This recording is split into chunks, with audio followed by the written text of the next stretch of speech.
So this is Anupama. आज मैं आप लोगों के लिए क्लास 9th की वीडियो लेके आई हूँ। क्लास 9th का ग्रेविटेशन आज हम लोग स्टार्ट करने वाले हैं, नया चैप्टर, नई video. So let us start with the video, but before starting the video, make sure that you hit the subscribe button if you are new to this channel, and if you like the video then hit the like button to motivate me. So let us start with the chapter gravitation.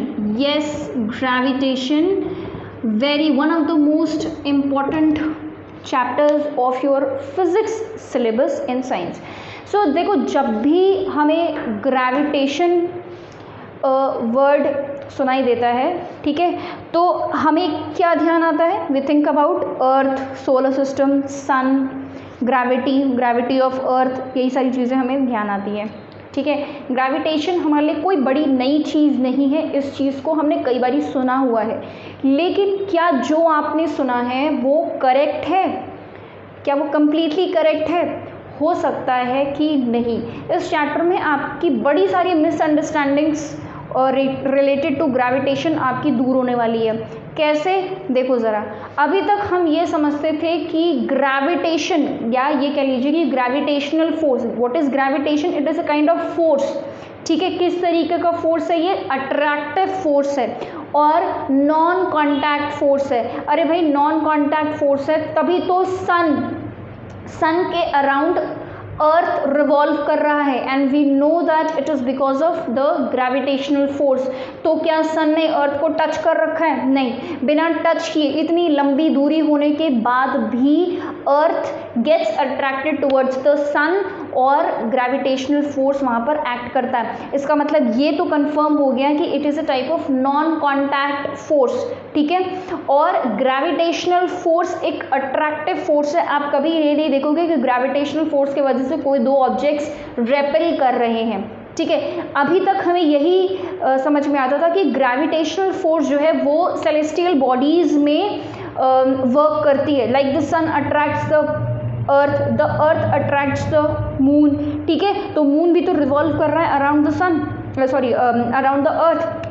तो और सिर्फ अर्थ में ही क्यों, बाकी planets के आसपास भी उनके मून्स, उनके सैटेलाइट्स रिवॉल्व कर रहे हैं, all because of gravitational force. But क्या आप जानते हैं कि gravitational force is not actually limited to only celestial bodies, it is also present in terrestrial bodies. What do we mean by terrestrial? Obviously which live on land.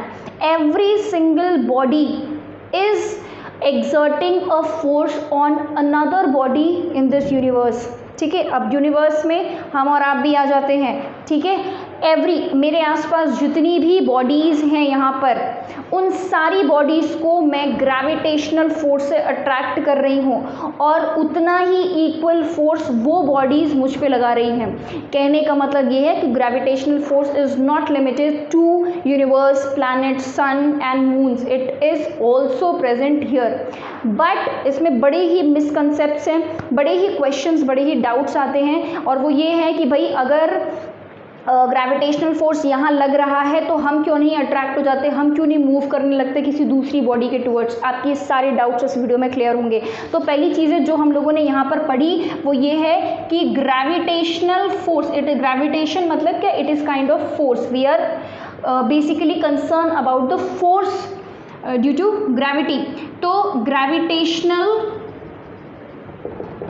Force acts upon, या ये कह लीजिए कि acts between every two object, ठीक है। कोई भी दो ऑब्जेक्ट्स के बीच में ग्रेविटेशनल फोर्स लग रहा है। उसके बाद it is a kind of non contact force. Non contact force का मतलब इसको कॉन्टैक्ट की ज़रूरत नहीं है, दो ऑब्जेक्ट्स एक दूसरे से टच करें तो ही फोर्स लगेगी, ऐसी कोई ज़रूरत नहीं है। जैसे for example frictional force. Frictional force कब लगती है? जब दो बॉडीज़ आपस में एक दूसरे के साथ रब करती हैं, ठीक है। तो कॉन्टैक्ट फोर्स है फ्रिक्शनल फोर्स, ठीक है। ये कैसा फोर्स है? नॉन कॉन्टैक्ट फोर्स, ठीक है। तो ये एक टाइप का नॉन कॉन्टैक्ट फोर्स है। Also it is an attractive force, ठीक है। ये हमेशा ऑब्जेक्ट्स को अट्रैक्ट करेगा, कभी भी रेपेल नहीं करेगा। ठीक है, तो ये तो हमारा हो गया ग्रेविटेशनल फोर्स के बारे में एक बड़ा ही छोटा सा इंट्रोडक्शन। ठीक है, लेकिन इसको हम मैथमेटिकली कैसे फॉर्मुलेट करेंगे, इसके लिए न्यूटन ने एक बहुत ही फेमस यूनिवर्सल लॉ दिया था, which is called universal law of gravitation. ठीक है, ये कहानी सबको पता है कि एक दिन न्यूटन अपनी बुक लेके एक पेड़ के नीचे बैठे थे। ठीक है, एप्पल का पेड़ था वो, और पढ़ते पढ़ते उनके सर पे एक एप्पल गिरा और he started thinking rather than running और क्राइंग, ही स्टार्टेड थिंकिंग कि ये एप्पल नीचे ही क्यों गिरा। ठीक है, कोई और सोचता है क्या? नहीं।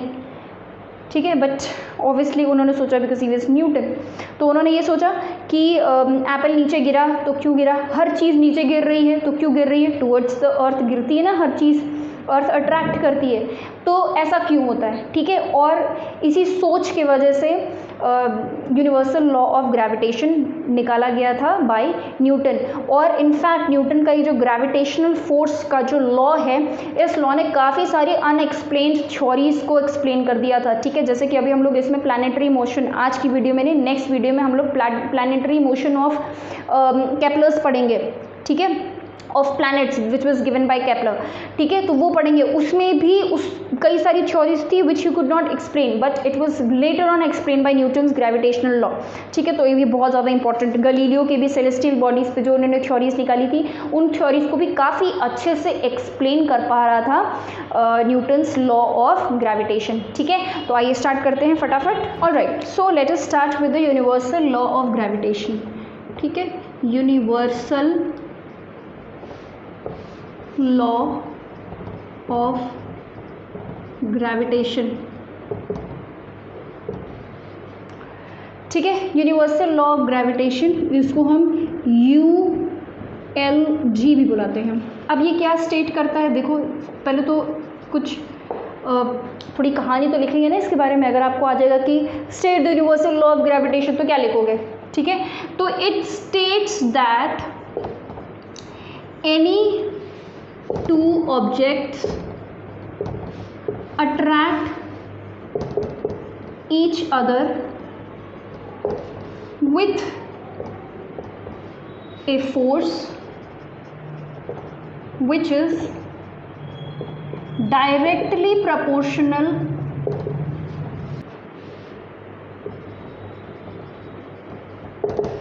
to the product of their masses and inversely proportional to the square of the distance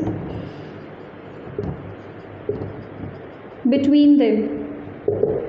ठीक है, तो ये तो है भाई हमारा लॉ क्या कहता है। ठीक है, अब ज़रा हम इसको मैथमेटिकली प्रूफ करें, तो देखो ज़रा मैथमेटिकली ये क्या कह रहा है, ये कह रहा है कि अगर F मान लीजिए कि फोर्स है। ठीक है, F फोर्स है, कौन सा फोर्स, जो किसी दो ऑब्जेक्ट्स में लग रहा है। ठीक है, किसी दो ऑब्जेक्ट्स में, मान लीजिए हम यहाँ पे ऑब्जेक्ट भी बना, मान लीजिए कि ये एक ऑब्जेक्ट है और ये है दूसरा ऑब्जेक्ट। ठीक है, इस ऑब्जेक्ट का सेंटर यहाँ है और इस ऑब्जेक्ट का सेंटर यहाँ है, इसका मास m1 है और इसका मास m2 है। ठीक है, ये बॉडी इस ऑब्जेक्ट पे फोर्स लगा रही होगी, अट्रैक्टिव फोर्स, तो मान लीजिए कि ये है F, तो ये जो F है, ठीक है, ये जो इस पे लग रही है m1 पे, वो किसकी वजह से लग रही है? m2 की वजह से। m2 की तो अट्रैक्ट कर रहा है ना, तो जो फोर्स सामने वाले ऑब्जेक्ट पे लग रही है वो किसकी वजह से लग रही है? m2 की वजह से। m2 पे जो फोर्स लग रही है वो किसकी वजह से लग रही है? m1 की वजह से। ठीक है, दोनों के बीच का डिस्टेंस मान लेते हैं हम r है। ये डिस्टेंस कहाँ से नापेंगे? सेंटर से। ठीक है, तो ये डिस्टेंस कहाँ से नापोगे? सेंटर से। ऑब्वियसली हमेशा देखो, ऑलवेज जब भी कोई फोर्स किसी ऑब्जेक्ट पे एक्ट कर रही होती है तो वो हमेशा सेंटर ऑफ द मास पे एक्ट करेगी। ठीक है, हमेशा सेंटर ऑफ द मास पे। तो ये जो फोर्स लग रहा है ये इस पॉइंट पर लग रहा है। इस ऑब्जेक्ट के इस पॉइंट पे, तो डिस्टेंस भी हम वही लेंगे। r is basically the distance between the centres of the two object. ठीक है, अच्छा ये जो दोनों फोर्स है, ये दोनों फोर्स बराबर होंगी। इस ऑब्जेक्ट पे इसके वजह से जो फोर्स लग रही है और इस ऑब्जेक्ट पे इसके वजह से जो फोर्स लग रही है, दोनों फोर्स आपस में बराबर होंगी। क्यों बराबर है? Because Newton's third law of motion क्या कहता है? Every action has an equal and opposite reaction, है ना। मतलब कि अगर ये इस पे फोर्स लगा रही है, ये ऑब्जेक्ट अगर इस पे फोर्स लगा रहा है, तो वही सेम अमाउंट ऑफ फोर्स ये ऑब्जेक्ट इस पे लगाएंगे। मतलब दोनों एक दूसरे पे इक्वल अमाउंट ऑफ फोर्स लगाएंगे।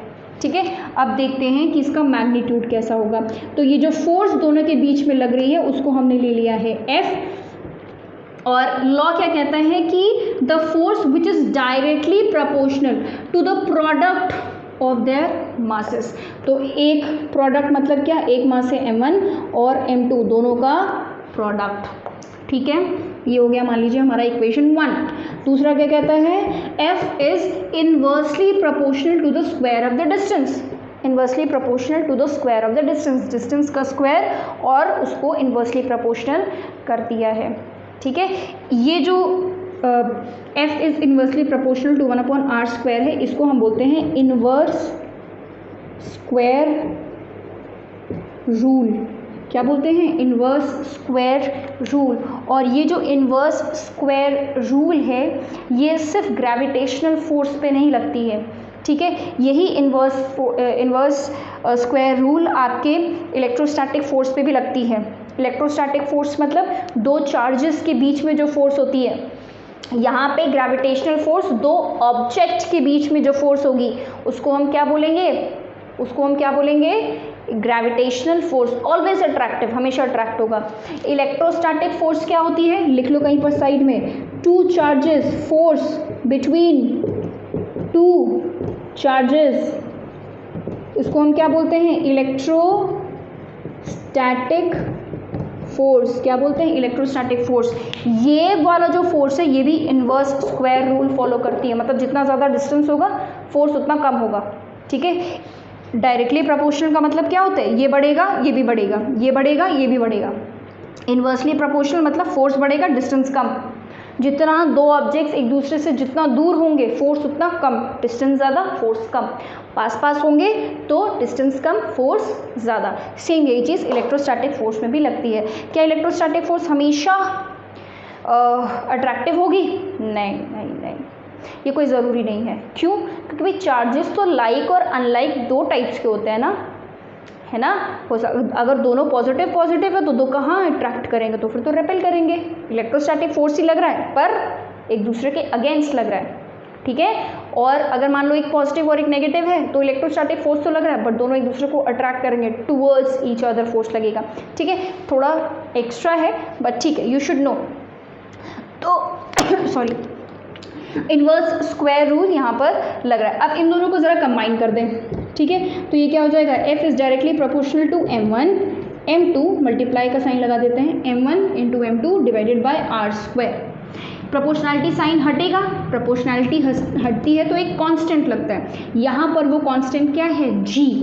ठीक है, m1 m2 divided by r square. ठीक है, r2 लिख रहे हैं, r square. So this is the formula for the gravitational force.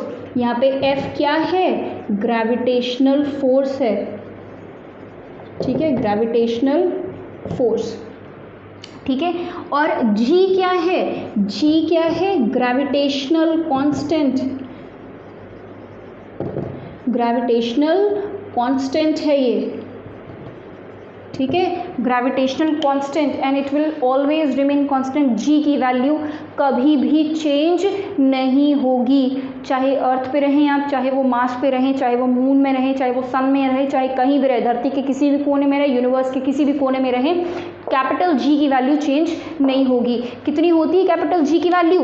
Capital G की वैल्यू होती है 6.67 इंटू 10⁻11। ठीक है, newton metre square upon kg square. ये यूनिट है।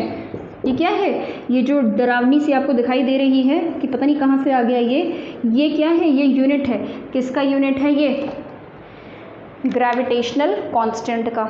ठीक है, ये आपका पूरा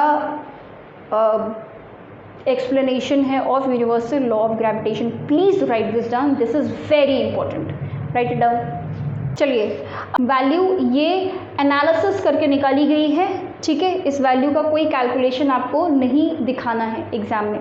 अब ज़रा देखते हैं कि ये जो अजीब सी यूनिट आई है ये आई कैसे है। ठीक है, तो ये मैं पूरा मिटा दे रही हूँ। यूनिवर्सल लॉ ऑफ ग्रेविटेशन क्या कहता है कि फोर्स डायरेक्टली प्रोपोर्शनल है प्रोडक्ट ऑफ मासेस के और इन्वर्सली प्रोपोर्शनल है डिस्टेंस के स्क्वायर के। ठीक है, डिस्टेंस का स्क्वायर ज़रूर मेंशन करना है। आइए देखते हैं कि ये जो जी का यूनिट आया है वो कैसे आया है। ठीक है, तो यूनिट ऑफ कैपिटल जी कैसे आया है, F is equal to G M1 M2 divide M1 M2 का मतलब मल्टीप्लिकेशन हो रहा है यहाँ पर R का स्क्वायर, ऐसे भी लिख सकते हैं आप, क्रॉस नहीं भी लगाओगे दिखाओगे तो भी चलेगा। अब अगर मुझे जी की वैल्यू निकालनी है, ठीक है, तो मैं जी को एक तरफ कर दूँ और ये क्या हो जाएगा F R का square divided by M1 into M2। ठीक है, अच्छा अब देखो फोर्स की यूनिट क्या होती है, न्यूटन होती है, और रेडियस है, सॉरी डिस्टेंस है, डिस्टेंस क्या होता है, मीटर्स में नापोगे ना डिस्टेंस को, मीटर स्क्वायर, क्योंकि ऑब्वियसली स्क्वायर हो रहा है, डिवाइडेड बाय यहाँ पर आपने जो मास लिया है वो किस में लिया है, केजीज में, तो केजी का स्क्वायर। तो जी की वैल्यू यहीं से आई, newton metre square upon kg square. This is the unit for gravitational constant. ठीक है, इट विल नेवर चेंज। तो अभी हमने ये समझा कि ग्रेविटेशनल फोर्स दो ऑब्जेक्ट्स के बीच में लग रहा है। ये दो ऑब्जेक्ट्स कौन से हैं, कोई भी हो सकते हैं। इनफैक्ट मैं एक ऑब्जेक्ट हूँ और ये मार्कर एक ऑब्जेक्ट है, हम दोनों एक दूसरे को अट्रैक्ट कर रहे होंगे with gravitational force, but neither of us is moving towards one another. ना तो मैं पेन मार्कर की तरफ मूव कर रही हूँ, ना तो ये मार्कर मेरी तरफ मूव कर रहा है। ऐसा क्यों? बट यही ग्रेविटेशनल फोर्स जब अर्थ लगा रही है तो हर चीज़ अर्थ की तरफ मूव कर जा रही है। तो ये जो मोशन है ये क्यों, ये अलग अलग जगह पे लग रहा है, अलग अलग जगह पे नहीं लग रहा है। ऐसा क्यों? क्योंकि ये जो मोशन है, मोशन मतलब क्या कि एक्सेलरेशन। भाई अगर कोई चीज़ मेरी तरफ मूव करने लग गई है, रुकी हुई है और अचानक से मूव करने लग गई, तो मतलब क्या, एक्सेलरेट हुई ना, वेलोसिटी चेंज हुई, तो मतलब क्या, स्पीड चेंज हुआ तो मतलब वेलोसिटी चेंज हुई, वेलोसिटी चेंज हुई तो मतलब क्या कि एक्सेलरेशन हुआ इस ऑब्जेक्ट में। ठीक है, फॉर एग्जांपल कि अगर मैं इस मार्कर को ड्रॉप करूँ नीचे ऐसे, ठीक है, मैंने इसको ड्रॉप किया ऐसे नीचे, तो ये नीचे जा रही है, क्यों? क्योंकि ग्रेविटी, जो अर्थ का जो ग्रेविटेशनल फोर्स है वो इसको अट्रैक्ट कर रहा है। ये अभी रुकी हुई थी, ठीक है, जैसे ही मैंने इसको छोड़ा वैसे ये नीचे की तरफ जा रही है, मतलब ये बॉडी क्या हुई, एक्सेलरेट हुई। तो ये जो एक्सेलरेशन है ये किसी किसी पे लग रहा है, किसी किसी पे नहीं लग रहा है। ये तब लगता है जब ग्रेविटी अर्थ अट्रैक्ट करती है, जब अर्थ ग्रेविटेशनल फोर्स लगा रही है। हम लगा रहे हैं इस ऑब्जेक्ट पे, जैसे कि अभी मैंने बोला कि हर कोई लगा रहा है एक दूसरे पे, तो हम क्यों नहीं मूव कर जाते, क्यों नहीं मूव करने लग जाते, क्यों हम क्यों नहीं एक्सेलरेट हो जाते हैं? वो इसलिए क्योंकि ये जो एक्सेलरेशन है, भाई फोर्स तो लगेगा, ठीक है, फोर्स तो लगेगा, चाहे छोटा हो चाहे बड़ा हो, कैसा भी ऑब्जेक्ट हो, मास कम हो ज़्यादा हो, doesn't matters, irrespective of the mass the force will act. कम ज़्यादा वो डिपेंड करता है, बट जो एक्सेलरेशन है वो डिपेंड करेगा कि भाई मास कैसा है। ठीक है, अगर मास बहुत ज़्यादा है, किसी एक ऑब्जेक्ट का मास बहुत ज़्यादा है और उसके कंपैरिजन में दूसरा ऑब्जेक्ट बहुत कम मास का है, तो जो बड़ा वाला ऑब्जेक्ट है, ज़्यादा मास वाला ऑब्जेक्ट है, वो छोटे वाले मास को अपने आप अट्रैक्ट कर लेगा। ठीक है, ये मार्कर मेरी तरफ अट्रैक्ट नहीं हो रहा है क्योंकि हम दोनों के मास में बहुत ज़्यादा डिफरेंस नहीं है। ठीक है, किसी बॉडी को एक्सेलरेट करने के लिए दोनों बॉडीज में से किसी एक का मास ज़्यादा होना चाहिए। जैसे फॉर एग्जांपल कि अर्थ का mass is very very huge, वहीं उसके कंपैरिजन में इस मार्कर का मास क्या है, कुछ भी नहीं है। This is why the marker gets attracted towards the earth. इसमें इस अर्थ में जितनी भी चीज़ें हैं, everything will get attracted towards the earth because in comparison to earth the mass of the object is very very very small. ठीक है, तो दो ऑब्जेक्ट अगर बहुत कम मास के हैं तो वो आपस में एक्सेलरेशन प्रोड्यूस ही नहीं कर पाते, क्योंकि फोर्स की जो मैग्नीट्यूड है वो बहुत कम लग रही है। ठीक है, I am attracting this marker with some amount of force, सब magnitude of force, but that force is very very less. जैसे फॉर एग्जांपल कि हम दो ऑब्जेक्ट ले लेते हैं, मान लीजिए एक एक किलो, एक देसी भाषा आ जाती है हमेशा, है ना, चाहे कितनी भी अंग्रेज़ी बोल लो। 1 kg का मास मैंने यहाँ ले लिया और मान लीजिए 1 kg का मास यहाँ ले लिया और दोनों के बीच का डिस्टेंस जो है वो 1 मीटर का है। ठीक है, अब अगर मुझे यहाँ पे फोर्स लगाना पड़ेगा तो force is equal to G m1 m2 upon r का स्क्वायर होता है। G की वैल्यू 6.67 इंटू 10⁻11, m1 की वैल्यू 1, m2 की वैल्यू 1 डिवाइडेड बाई r1। तो अब देखो फोर्स यहाँ पर कितना लग रहा है, 6.67 इंटू 10⁻11 न्यूटन का फोर्स लग रहा है। ये फोर्स की हालत देख रहे हो इसकी, ख़त्म है। ये क्या है, ये 10⁻11 कितना कम फोर्स है। इतना कम फोर्स किसी भी ऑब्जेक्ट में कोई मैग्नीट्यूड कोई एक्सेलरेशन प्रोड्यूस कर पाएगा? बिल्कुल भी नहीं। एक्सेलरेशन इतना सा फोर्स क्या ही मतलब कि कुछ टच भी नहीं किया है इसको, बहुत ज़रा सा फोर्स है। इनफैक्ट यहाँ पे मैंने 1 kg का लिया हुआ है। दो ऑब्जेक्ट्स अगर मान लो कि 100 kg के भी होंगे तो भी वो दोनों एक दूसरे को अट्रैक्ट नहीं कर पाएंगे, तो भी जो मैग्नीट्यूड है वो बहुत छोटा आएगा फोर्स का। ये फोर्स का मैग्नीट्यूड अर्थ के रिस्पेक्ट में अगर आप देखोगे तो अर्थ का मास तो बहुत ज़्यादा है भाई। ठीक है, तो वो दूसरे किसी छोटे ऑब्जेक्ट को अट्रैक्ट कर लेगा। ठीक है, तो इस कॉन्सेप्ट को आप ऐसे भी समझ सकते हो। एक और तरीका है, देखो हम लोगों ने newton's second law of motion में हमने क्या पढ़ा था कि force is equal to mass into acceleration. Correct, force is equal to mass into acceleration. अब यहीं से अगर मैं एक्सेलरेशन की वैल्यू निकालूं तो एक्सेलरेशन क्या हो जाएगा, फोर्स अपॉन मास आ जाएगा। एक्सेलरेशन की वैल्यू कितनी आ गई, फोर्स अपॉन मास। अब देखो जब भी ये फॉर एग्जांपल ये मार्कर और ये अर्थ दोनों एक दूसरे पे फोर्स लगा रहे होंगे, इस फोर्स का मैग्नीट्यूड इक्वल होगा। Equal and opposite reaction, every action has an equal and opposite reaction, ये हम लोगों ने थर्ड लॉ में पढ़ा। दोनों का फोर्स बराबर है, लेकिन फिर भी अर्थ अट्रैक्ट कर रहा है इस मार्कर को, बट मार्कर अर्थ को अट्रैक्ट नहीं कर पा रहा। क्यों? क्योंकि एक्सेलरेशन अट्रैक्ट करना मतलब कि मोशन मतलब कि एक्सेलरेशन, जहाँ मोशन वहाँ एक्सेलरेशन। क्योंकि एक्सेलरेशन डिपेंड करता है मास पे। किसी ऑब्जेक्ट का मास बहुत कम होगा तो उसको वो जल्दी एक्सेलरेट हो जाएगा। किसी ऑब्जेक्ट का मास बहुत ज़्यादा है तो वो बहुत डिफ़िकल्ट है उसको एक्सेलरेट कर पाना, है कि नहीं। अब मान लो कि किसी ऑब्जेक्ट का मास, किसी स्टोन का मास बहुत ज़रा सा होगा। अगर स्टोन का मास हम देखेंगे तो स्टोन का मास कैसा होगा, बहुत थोड़ा सा। मास जितना कम होगा एक्सेलरेशन उतना ज़्यादा होगा कि नहीं। मास जितना कम होगा एक्सेलरेशन उतना ज़्यादा होगा। मतलब क्या कि the body will get accelerated, the body will get start moving very fast. अब ये मार्कर, इसका मास क्या है, कुछ भी नहीं है, नेग्लिजिबल है in comparison to mass of the earth.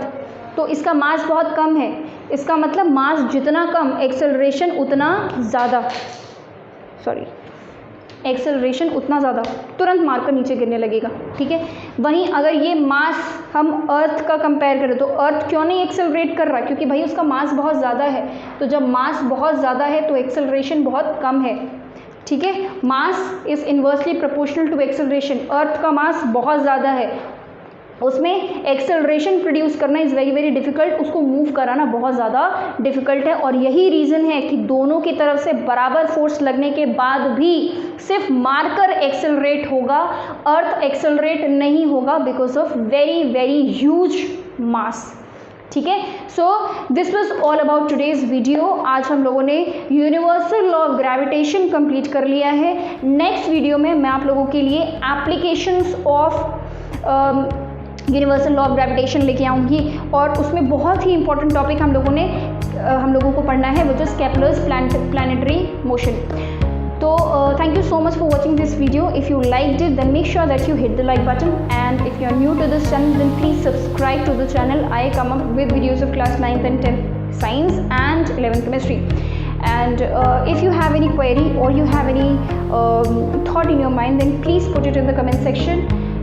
it definitely will motivate me. Thank you and bye bye.